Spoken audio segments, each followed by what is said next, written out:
Welcome to the Deep Dive.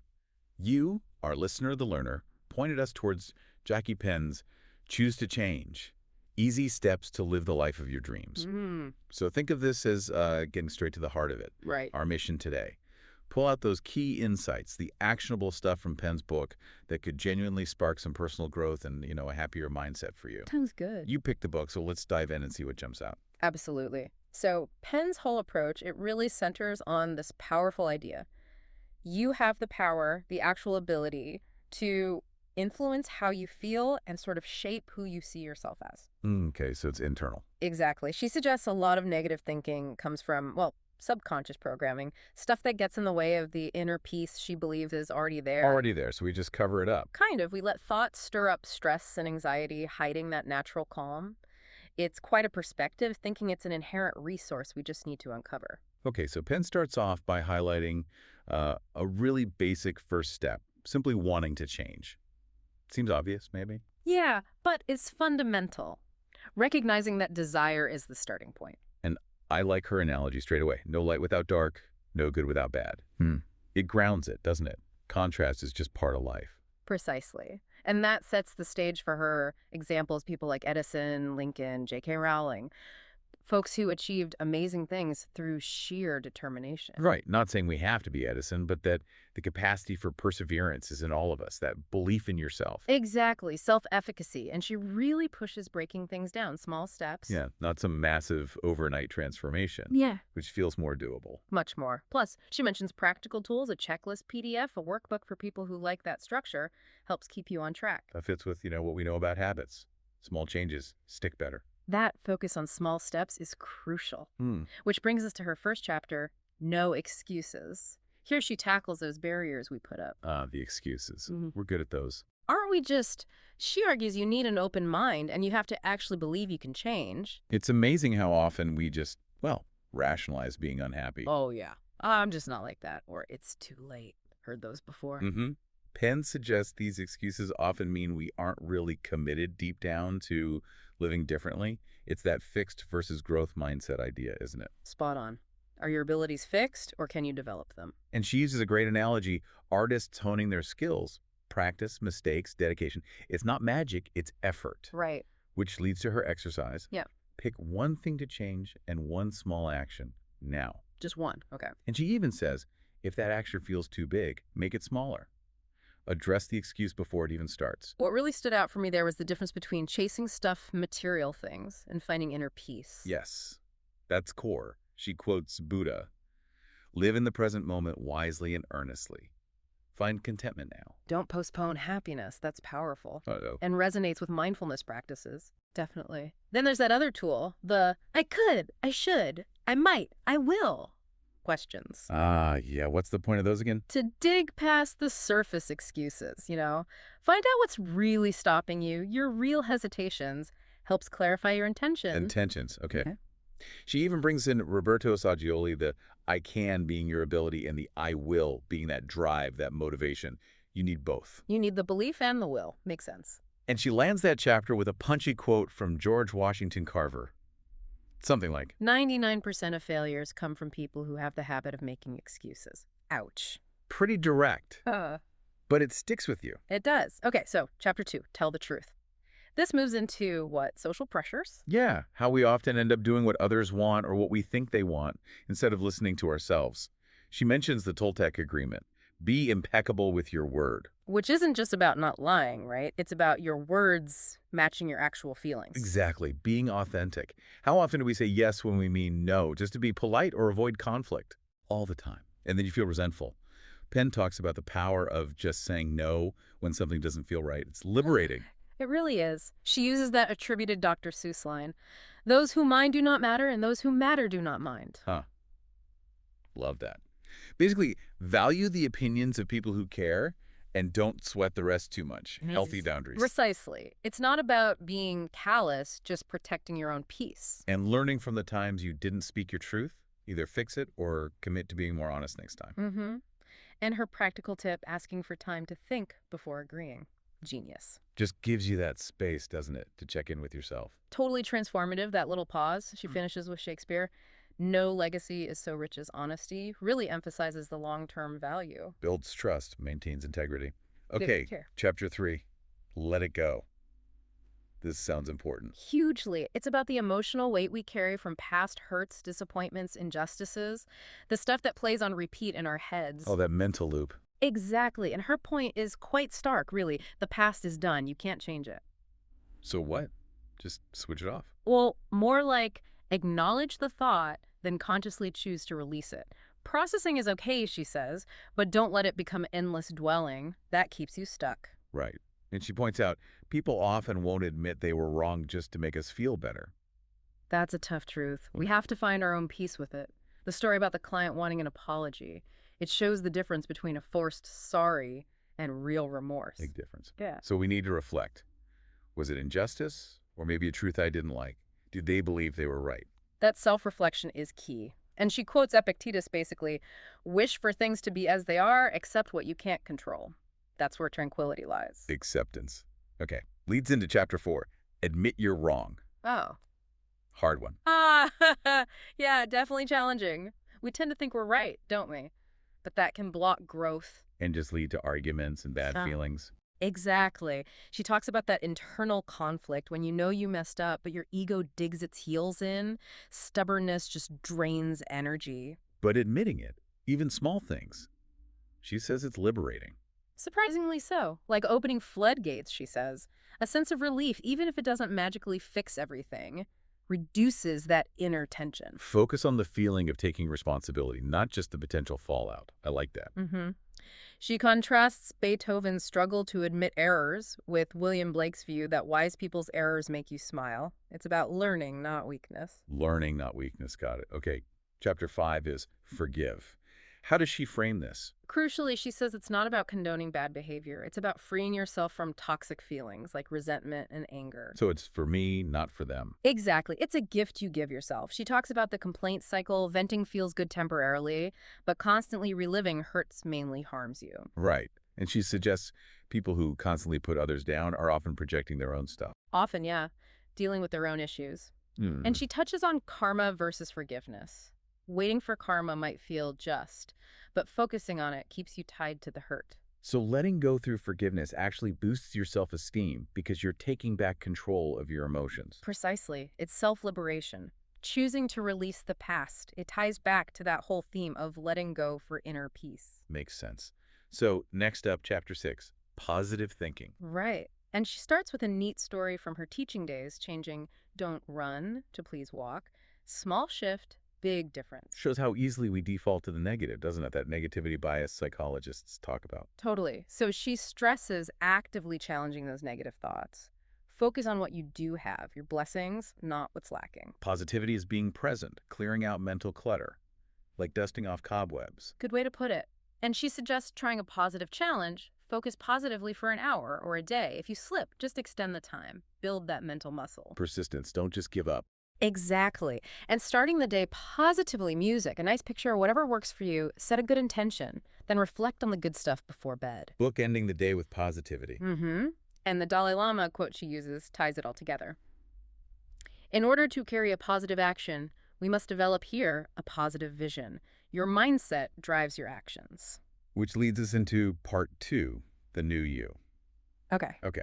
But she acknowledges change takes time, right? It's not instant. Definitely. She confronts that self-doubt, the negative inner critic that pipes up when you try to change. And she suggests looking in the mirror and actually challenging it, maybe even laughing at it. Yeah. It sounds a bit funny, maybe, but it can take the power out of those negative voices, diminish them. Okay, chapter 7, find your happiness. Where does she start with that? With inspiration, what genuinely lights you up. Sometimes it's unexpected, but we can also actively cultivate happiness. Well, by identifying your personal joy triggers. Make a list 10 things minimum that reliably make you feel good. simple, but I bet most of us haven't actually done that. Probably not. She shares her own list, realizing she'd neglected some simple joys.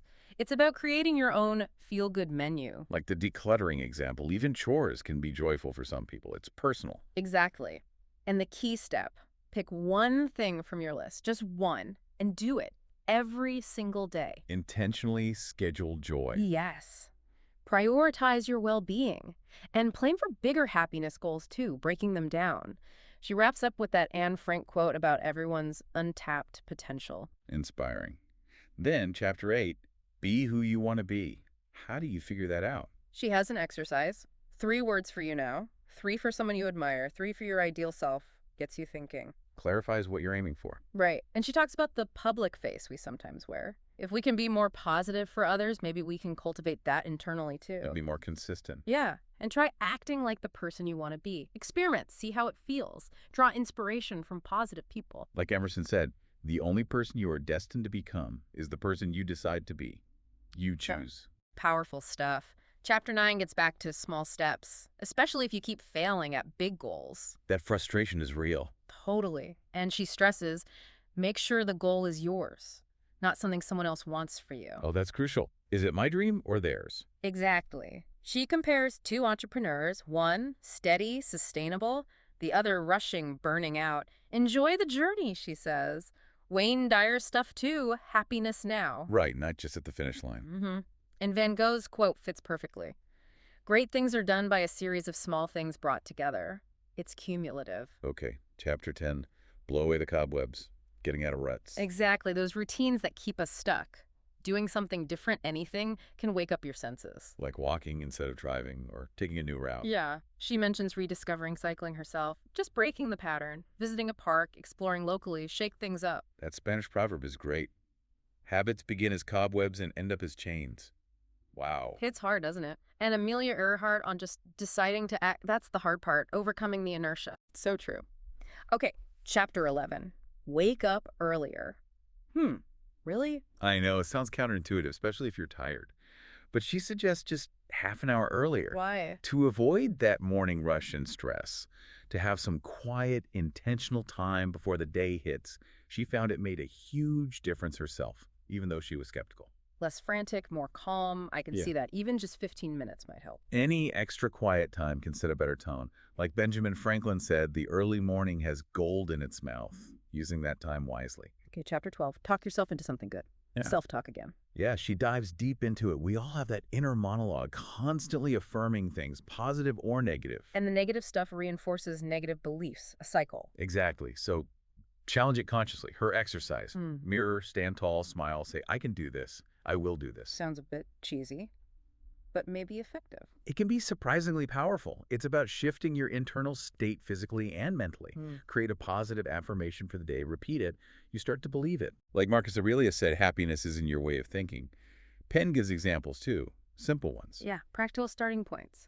Which leads to Chapter 13, understand your triggers. Okay, what are triggers in this context? Those things, places, people, thoughts, times of day that seem to suddenly shift your mood from good to bad. You know, you're fine 1 minute, then suddenly feel defeated. Okay. And negative self-talk can reinforce that bad feeling. So the key is self-awareness. Notice what happens right before your mood dips. Location. Activity. Who are you with? What were you thinking? Identifying the pattern. Exactly. Because if you understand the trigger, you can change your response or avoid the trigger situation sometimes. Regain control over your thoughts. Don't let thoughts control you. Choose your reaction. Right. Like the Dalai Lama quote, she uses peace of mind buffers negative experiences. Understanding triggers helps build that peace. Makes sense. Chapter 14, choose your friends. This sounds potentially awkward. It can be, but it's about energy. Some people lift you up, others drain you. The emotional vampire. Pretty much. She advises focusing your time and energy on the positive people. It doesn't mean cutting everyone else off entirely, necessarily. Okay, so what about the drainers you can't avoid? Yeah. Family, colleagues. Strategies. Meet in different settings, steer conversations to positive topics, maybe even gently help them think more positively. But mainly, protect your energy. Decide who gets to zap it. Control your own attitude around them. Exactly. William James. If you can change your mind, you can change your life. It applies here, too. And she adds a little author note here, just checking in, encouraging action. Nice touch. Okay, Chapter 15, feeling good. This is about physical health. Yeah, the body-mind connection. Diet, exercise, rest. Not fanaticism, she stresses, but moderation and small, positive changes. Like what? Looking honestly at your diet, maybe swap one unhealthy snack for something better. She mentions the link between nutrition and mental health. Yeah. Also, small bits of exercise, taking stairs, fresh air, enough rest. And water. She emphasizes hydration. Big time. For energy, mood, flushing toxins. Her basic point. Rubbish in, rubbish out. What you put into your body affects how you feel, mentally and physically. Simple to true. Chapter 16 is Make a List. I thought lists were just for shopping. She thought so too, apparently. But then she found the power in listing tasks and ticking them off. That satisfaction of the tick. It's weirdly motivating, isn't it? She says it combats feeling overwhelmed, helps prioritize, increases focus. You aim to earn the tick by doing the task well. And use it beyond work. Personal stuff, too. Absolutely. Errands, calls, anything. It gets those nagging to-dos out of your head and onto paper. Less mental clutter. Clears your mind. Lao Tzu's quote fits. Nature does not hurry, yet everything is accomplished. Lists help us accomplish without the frantic rush, maybe. Nice way to see it. Chapter 17, how are you doing? A check-in point. Okay, what's the focus here? Reflecting on the journey. Acknowledging not every tip works for everyone, but underlining how much your outlook matters. And she shares something personal here. Yeah, about overcoming a really tough time using similar strategies. It adds weight, makes it relatable. She pushes for consistency, commitment, positivity. Ignore the doubters. Right, keep going. Shaw's quote on progress needing change, Gandhi's on being the change. Powerful reminders. Definitely. Chapter 18, take a moment to choose. About getting unstuck again. Seems like a recurring theme. Feeling stuck in relationships, work, life. Yeah, how easily we get complacent, stop asking what we really want, and the key insight. You can't change others, only your own choices and responses. So take a pause before reacting. Exactly. That moment lets you find a new approach. The story about the couple morning person versus night owl, finding a compromise through conscious choices really illustrates it. That pause gives you power. Napoleon, nothing is more difficult and therefore more precious than to be able to decide. Choosing your response. Spot on. Then chapter 19, open your world. This flips the say no advice a bit. Well, earlier she encouraged saying no to unwanted things. Now she looks at how easily we sometimes say no without thinking, just out of habit or fear. Automatic no. Yeah, like the preschool manager who tried to minimize saying no without good reason. It fostered more openness, more learning. She asks us to challenge our default no. Is it fear? Comfort zone. Are we missing out by shutting things down too quickly? Potentially. She makes a plea. Try the ideas, be open. You might discover something wonderful. Pythagoras' quote about the thought needed for yes and no fits well. Both need consideration. Okay, thoughtful yes and no. Chapter 20 is blunt. Just do it anyway. Yeah, straight to the point. Life's finite. What would you do if tomorrow was your last day? Don't put off your dreams. Tackle that inner voice of doubt that holds you back. Exactly.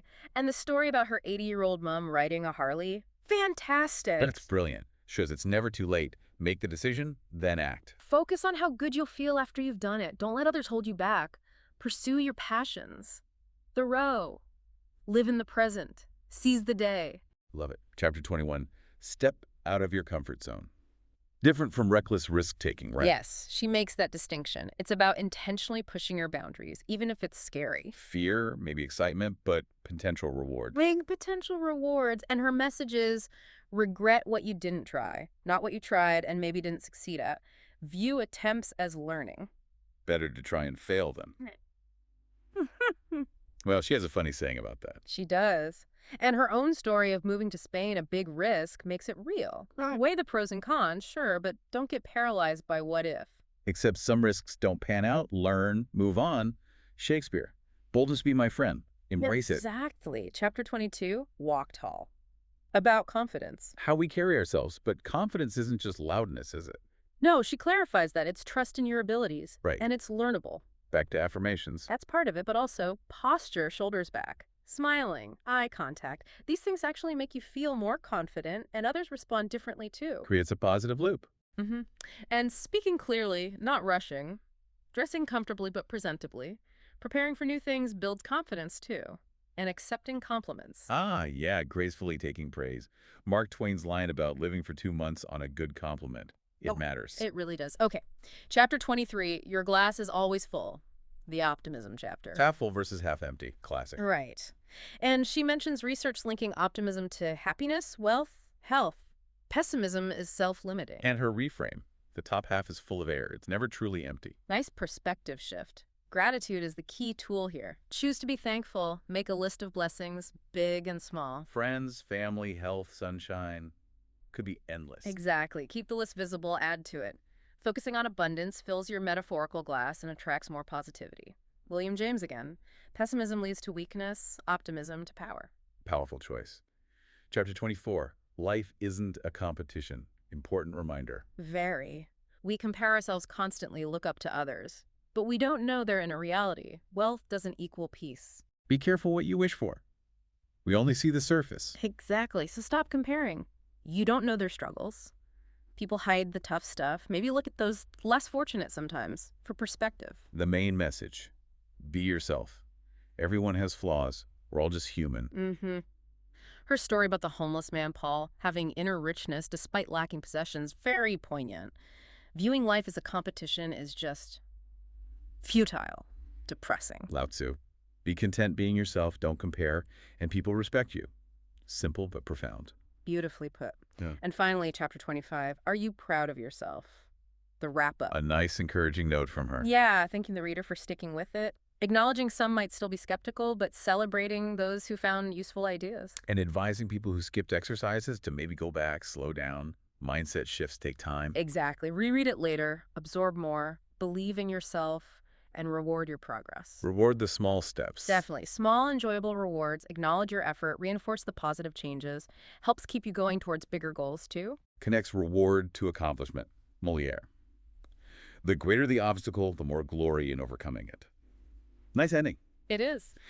So, wrapping up our deep dive into Jacqui Penn's Choose to Change, we've really hit on some core themes, haven't we? We have the power of choice, mindset being key, small steps, letting go of the negative, building positivity. It's all interconnected. A real journey of personal growth. Penn gives so much practical advice, those exercises. Lots for you, the learner, to think about implementing. For sure. Even trying just one thing could make a difference. Okay, so here's a final thought for you to chew on. Drawing from Penn's wisdom, what's one single small cobweb, a limiting habit or thought, that you could choose to blow away today? And what new view might that open up for you? Good question. Thank you for sharing this book with us and joining this deep dive.